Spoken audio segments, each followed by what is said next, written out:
Spoken English and broken English 1927 में Manhattan के एक रेडियो स्टेशन पर दी गई एक रेडियो वार्ता है। इस लेख में लेखक अंग्रेजी भाषा के बारे में बात करते हैं। उनके विचार और बातें केवल अंग्रेजी भाषा तक ही सीमित नहीं है, बल्कि सभी बोली जाने वाली भाषाओं के लिए भी ये अटल है। लेखक ये मानते हैं कि श्रोता उनके अंतर्राष्ट्रीय छात्र हैं जो किसी विदेशी अंग्रेजी भाषी देश में जाकर स्पष्ट अंग्रेजी बोलना चाहते हैं। इस उद्देश्य से उन्होंने यह वार्ता दी है। उनका यह भी मानना है कि श्रोता पिछड़े इलाकों में रहने वाले अशिक्षित लोग भी हो सकते हैं, जिन्हें अंग्रेजी बोलने में खराब प्रदर्शन करने के कारण बाहर की जो दुनिया है उनके साथ सहयोग करने में काफी कठिनाइयों का सामना करना पड़ता है। इस लेख में शॉ ने हमें यह समझाने का प्रयास किया है कि बोली जाने वाली अंग्रेजी क्या है। उन्होंने अंग्रेजी बोलने में एक्सेंट की भूमिका का भी वर्णन किया है। इस लेख के पहले पैराग्राफ में जीबी शॉ अंग्रेजी भाषा के बारे में बात करते हैं। उनका यह कहना है कि अगर किसी विदेश में आप जाते हैं तो एक विचार हमेशा आपके मन में यह रहेगा कि वहां आपको एकदम सही अंग्रेजी बोलनी है। पर यह ध्यान रखना बिल्कुल आवश्यक है कि किसी भी भाषा को उसके प्रत्येक मूल वक्ता के द्वारा सटीक रूप से भी बोला नहीं जा सकता है। यानी वहां रहने वाला व्यक्ति भी उसे एकदम परफेक्ट नहीं बोल सकता है। तो यदि आप बाहर से वहां जाते हैं तो आप कैसे बोल सकते हैं? लेखक बीबीसी द्वारा गठित एक समिति पर अपने विचार हमसे शेयर करते हैं, जो यह निर्णय लेना चाहती है कि सही अंग्रेजी बातचीत क्या है। इस समिति की स्थापना अंग्रेजी बोलने के मानक बनाने के लिए की गई थी, जिसका पालन एक अंग्रेजी वक्ता को करना चाहिए। इस समिति के सदस्य विश्व के विभिन्न देशों से आए उच्च शिक्षित एवं साक्षर व्यक्ति थे। इन सदस्यों के द्वारा बोली जाने वाली अंग्रेजी को सही एवं परिष्कृत अंग्रेजी माना जा सकता है।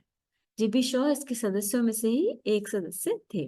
उन्होंने कहा कि समिति में मौजूद सदस्यों को अंग्रेजी भाषा उतनी ही आती है जितनी कि आम लोगों को आती है। उनका यह कहना है कि समिति के सदस्यों को भी शुद्ध अंग्रेजी बोलने की जरूरत है। वो हाँ और नहीं का उच्चारण करने से भी संतुष्ट नहीं थे। उनका यह कहना था कि यदि किसी व्यक्ति से यदि हम सिर्फ यस नो का आंसर जाने तो भी वह हर व्यक्ति अलग अलग प्रकार से कहेगा। यानी हम ये कैसे जाने आखिर कि सही अंग्रेजी बातचीत करना है क्या? Spoken English and broken English. Spoken English and broken English, जैसा मैंने आपको बताया, ये एक रेडियो वार्ता है जो आयरिश लेखक आलोचक जॉर्ज बर्नार्ड शॉ या जीबी शॉ के नाम से भी वो मशहूर है।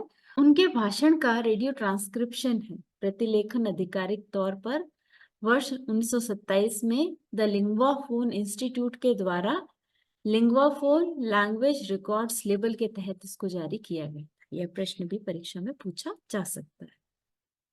ठीक है, अब यदि हम संदर्भ की बात करते हैं तो in the transcript Shaw talks about the various ways people speak English and how there is no perfect model of speaking correct English।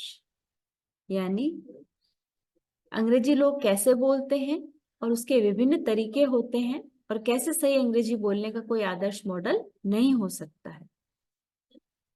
Instead, Shaw emphasizes on speaking broken English, that is English without grammar, to non-native travelers in English-speaking countries। इसके बजाय शॉ ने अंग्रेजी बोलने वाले देशों में गैर देशी यात्रियों को ब्रोकन इंग्लिश बोलने पर जोर दिया। यानी व्याकरण के बिना ही उन्हें अंग्रेजी बोलना चाहिए जो लोग विदेशी हैं। GP Shaw begins the speech by introducing himself and addressing the listeners. He says that what they might be hearing through their gramophone might not be his voice at all. To prove his point, he gives further the example of gramophone record of Mr. Ramsay MacDonald, a parliamentary chief। अब यहाँ पर इस भाषण की शुरुआत अपना परिचय देकर के जीबी शॉ करते हैं और वो श्रोताओं को संबोधित करके कहते हैं कि वे अपने ग्रामोफोन के माध्यम से जो भी सुन रहे हैं वे शायद उनकी आवाज नहीं होगी, क्योंकि जो भी सुनाई देता है वह जरूरी नहीं एग्जैक्ट जो वैसा बोल रहे हैं उस वक्त उस स्पीड में ही उनको सुनाई दे। और इसके लिए वो 2-3 जनों के उदाहरण भी यहाँ पर देते हैं। Shaw tells the gramophone operator that this is not Mr. Ramsay's voice and then corrects the gramophone's speed to match the chief's actual voice. So उनका कहने का मकसद ये है कि जब भी हम किसी की रिकॉर्डेड वॉइस सुनते हैं, उस वक्त हम उस स्पीड को बढ़ा करके या उसको कम करके भी सुन सकते हैं। हम यह दावा नहीं कर सकते हैं कि यह उसकी एक्चुअल वॉइस है। Before moving on to the key subject of the speech, Shaw guides listeners on how to set their gramophone on the correct speed to hear the Shaw's actual voice. भाषण के मुख्य विषय पर आगे बढ़ने से पहले शॉ श्रोताओं को मार्गदर्शन देते हैं कि वास्तविक आवाज को सुनने के लिए उन्हें किस प्रकार से ग्रामोफोन की गति को सही सेट करना होगा। उसके बाद आता है Shaw addresses foreign students.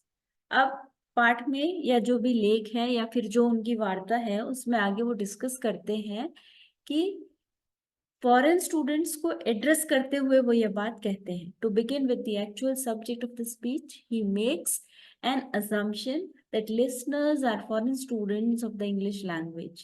He says that whenever the students visit England or America, they want to speak the perfect English but are ashamed to speak because of their tone, dialect and grammatical errors.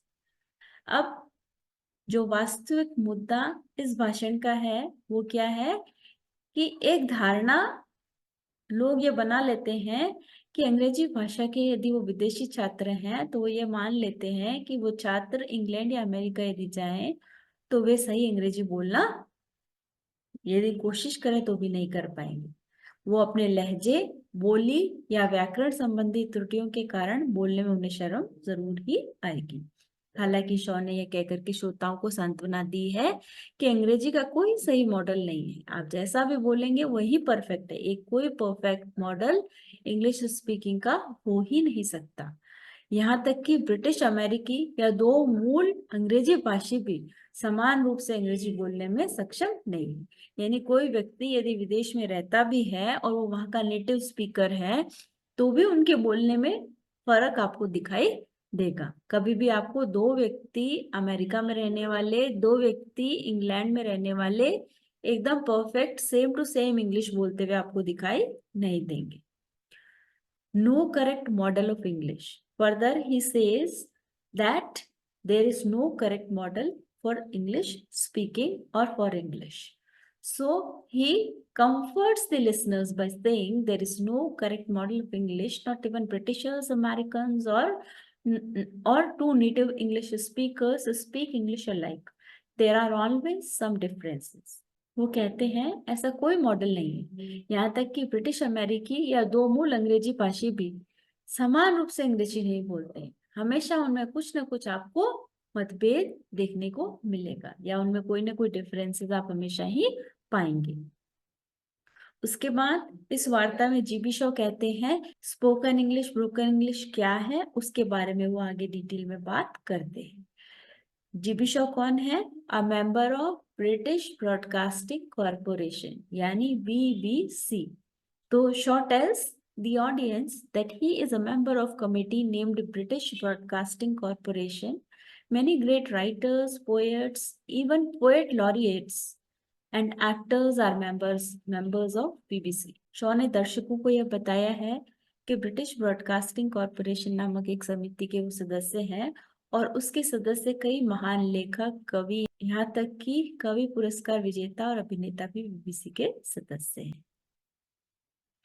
अब आगे वो कहते हैं कि correct pronunciation आखिर है क्या? They all are experts at speaking English, but still there are arguments among them on deciding the correct pronunciation of even simplest English words. आगे जीबी शॉ कहते हैं कि वे सभी अंग्रेजी बोलने में विशेषज्ञ हैं जो भी BBC के मेंबर्स हैं, लेकिन फिर भी सबसे सरल अंग्रेजी शब्दों के सही उच्चारण को तय करने पर उनके बीच बहस होती रहती है। यानी इतने लर्नेड पोएट्स और राइटर्स के बीच भी यह मतभेद रहता है, यह बहस रहती है कि आखिर करेक्ट प्रोनाउंसिएशन का मॉडल है क्या। फर्दर डिफरेंट प्रोनाउंसिएशंस वो कहते हैं कि बहुत सारे प्रोनाउंसिएशंस हो सकते हैं किसी एक वर्ड के, किसी एक सेंटेंस के, किसी एक फ्रेज के. Those simple words that Shaw is talking about are yes and no. यानी वो जो दो सरल शब्दों की बात यहाँ पर कर रहे हैं, वो कह रहे हैं कि हाँ और नहीं. हर व्यक्ति का हाँ और नहीं कहने का तरीका भी अलग होगा. कोई व्यक्ति किस वर्ड पर स्ट्रेस देगा, कोई व्यक्ति उसे कितने जोर से बोलेगा, कोई व्यक्ति उसे किस टोन में बोलेगा, इस पर भी बहुत सारे मतभेद हो सकते हैं. Thus, his point is that even after years of experience and public speaking, even the greatest English speakers have different pronunciations for the words yes and no. अब यहाँ पर वो कहते हैं कि वर्षों के अनुभव और सार्वजनिक रूप से बोलने के बाद भी, यहाँ तक कि सबसे महान अंग्रेजी बोलने वालों के पास भी हाँ और नहीं शब्द के लिए अलग अलग उच्चारण मौजूद हैं. वो भी ये वर्ड्स डिफरेंट टाइप से बोलेंगे. However, what is important here is to notice that despite having different pronunciations, those speakers will say these two words in a way that they are easily understandable to all humans. लेकिन यहाँ पर सबसे महत्वपूर्ण बात क्या है कि अलग अलग उच्चारण होने के बावजूद भी ये वक्ता इन दो शब्दों को इस प्रकार से बोलेंगे कि सभी मनुष्य उनको आसानी में समझ पाए. This makes them look highly literate and different from uneducated people. इससे वे अत्यधिक साक्षर और अशिक्षित लोगों से अलग दिखाई देते. अब यह लेसन थोड़ा बड़ा है, तो हम इसको एक वीडियो में कंप्लीट नहीं कर पाएंगे, तो मैं इसका सेकंड पार्ट इसके जस्ट बाद डालूंगी. तो आप इसका बाकी का जो पार्ट है वो थोड़ा बड़ा है, इसलिए मैंने इसे दो पार्ट में बनाया है. तो हमने क्या देखा कि not even a single person speaks English in the same way.